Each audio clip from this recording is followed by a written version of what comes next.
The apostles gathered around Jesus and told him all that they had done and taught.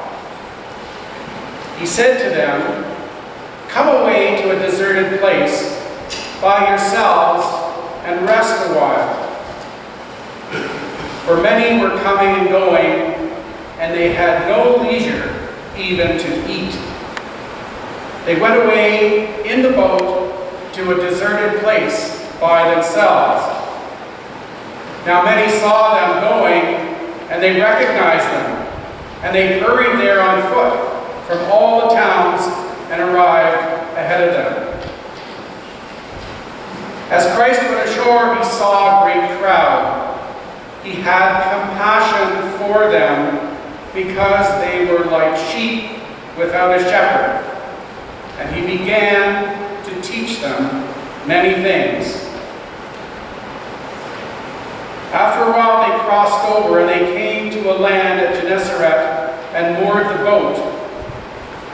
When they got out of the boat, people at once recognized him and rushed about the whole region and began to bring the sick on mats wherever they heard that he was.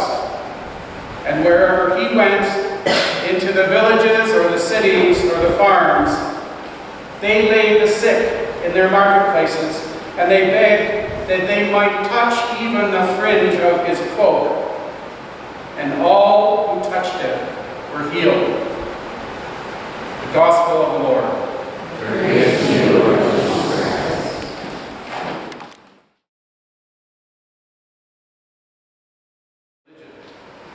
I'm really grateful and honored today for this opportunity at Reverend Janet's request and invitation and encouragement to read the Gospel and to provide you with a bit of a homily.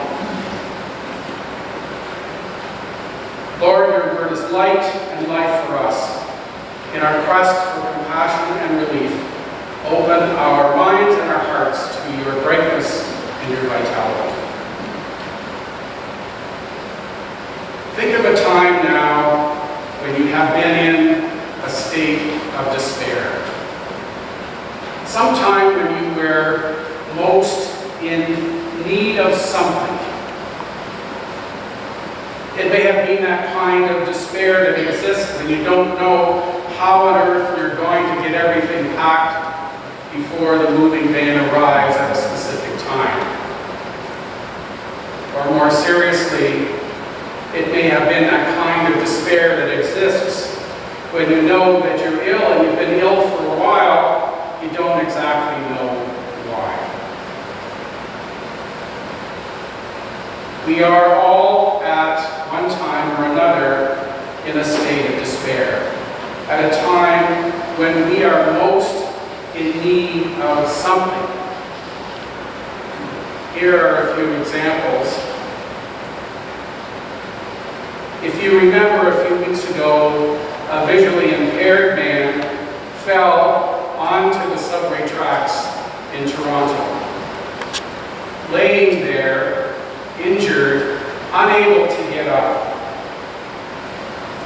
His life was threatened by the trains and the electricity. Imagine for a moment his desperate helplessness. Put yourself in his shoes. Imagine the despair of the soccer coach who, after an average soccer practice, innocently takes his whole team to explore some caves. And it pours rain, blocking their exit, putting the children's lives and the coach's life in jeopardy. Imagine the coach's feeling of desperate helplessness. Imagine the despair of the quiet, soft-spoken, middle-aged female bank teller who, on a very ordinary Thursday afternoon in a small branch of the bank, is suddenly and violently confronted at gunpoint by a life-threatening robber. Imagine what it feels like for her at that moment to be staring down the barrel of a loaded gun with someone who may very well in the next moment take her life. What is she in most need of?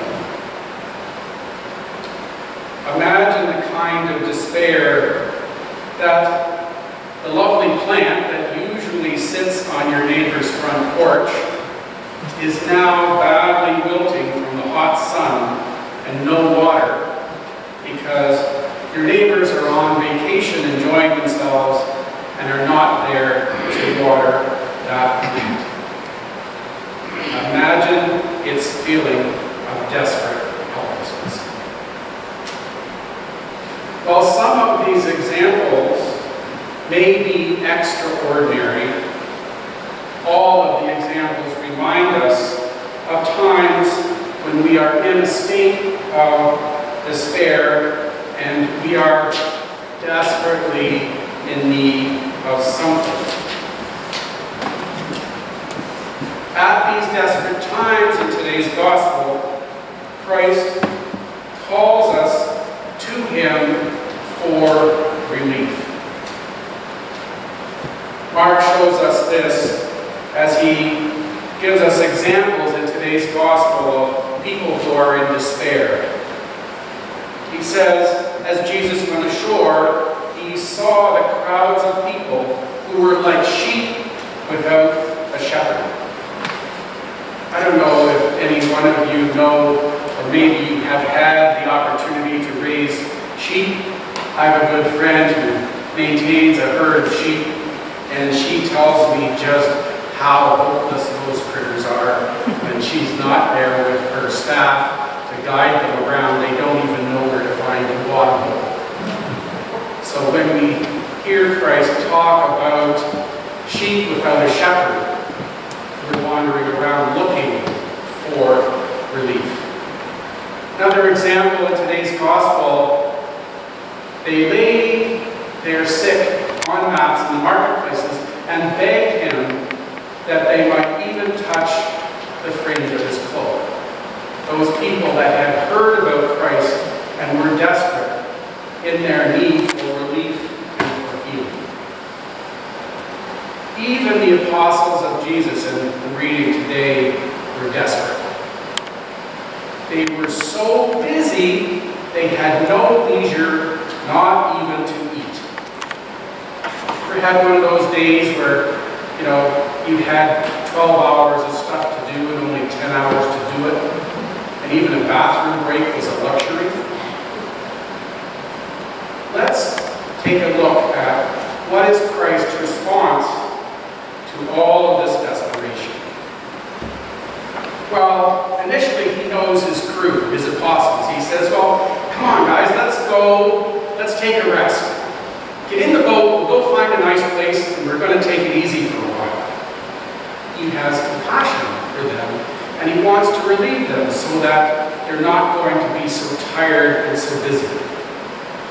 And yet, in spite of his desire to provide relief for his apostles, he goes ashore, he sees the great crowds in despair, and what does he do? He offers compassion for them, even though he was about to take his apostles and himself for a rest. He put his needs and the needs of his apostles second. So Mark's message today, one of them, is that Christ's compassion brings relief. And this is Christ's calling for us today in the gospel. When we need that relief, we need to expect Christ's compassion and his relief in our most desperate times. That's our faith. And not to stop there, but to know that we are to respond with compassion and provide relief to those, even though it may be really inconvenient. Like the men who jumped into the subway track, 3 of them, endangering their own lives without a flinch to rescue the visually impaired man. Imagine his relief. Like those rescue workers from around the world who toil tirelessly in spite of imminent danger to rescue the young soccer players and their coach, who was probably the most relieved. One rescue worker lost his life in that rescue. Imagine the relief of the soccer coach in that team. Like the male police officer who holds the traumatized bank teller in spite of his own awkwardness, imagine her relief to be alive and to be held and comforted. Or the relief that can come from yourself when, in spite of being busy, short of time, and late for work as you rush out the door, you look at that sad, wilted plant on your neighbor's porch and you go, I'm going back inside, I'm going to get some water. And let that plant die. Imagine the plant's relief. Maybe even the relief of your neighbors when they get home. Jesus wants us to know that compassion and providing relief is not always convenient. Let's examine for just a moment that notion of relief. Think of a time now when, after struggling desperately, you were relieved. I can imagine Reverend Janet walking around wondering where the heck her keys are and how she's going to get home. And after 2 people look in the same chair, she goes a 3rd time and she feels that relief when she finds her keys and ultimately her way home. Imagine a time when you fallen and were helped up, when you were trapped and you were freed, where you were threatened and then safety, when you were wilted and watered. Indeed, there are many definitions of that word relief. The one that I want to focus on a little bit today is relief, new life, relief, new life.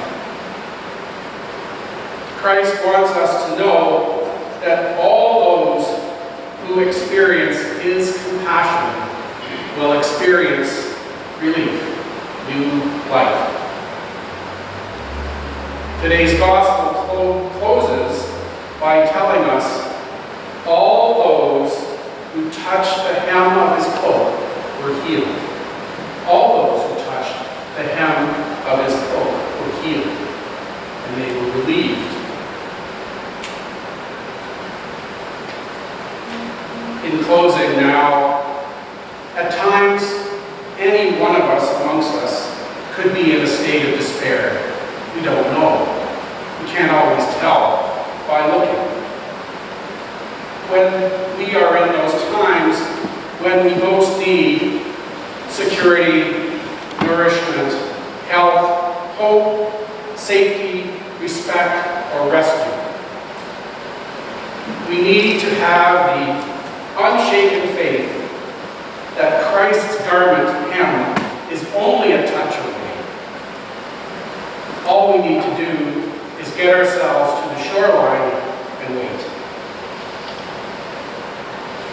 We also need to know that at times, any one of us may be in a position to be compassionate, to offer someone something that they most need. We need to respond as Christ did to those who need relief and practice compassion, even when it's dangerous, awkward, or inconvenient. Take some time in the coming week and notice, when are you in a state of despair? Small or large, how is your faith at that time? Take some time to notice, when is your compassion, small or large, in need? Do you respond even though it's inconvenient?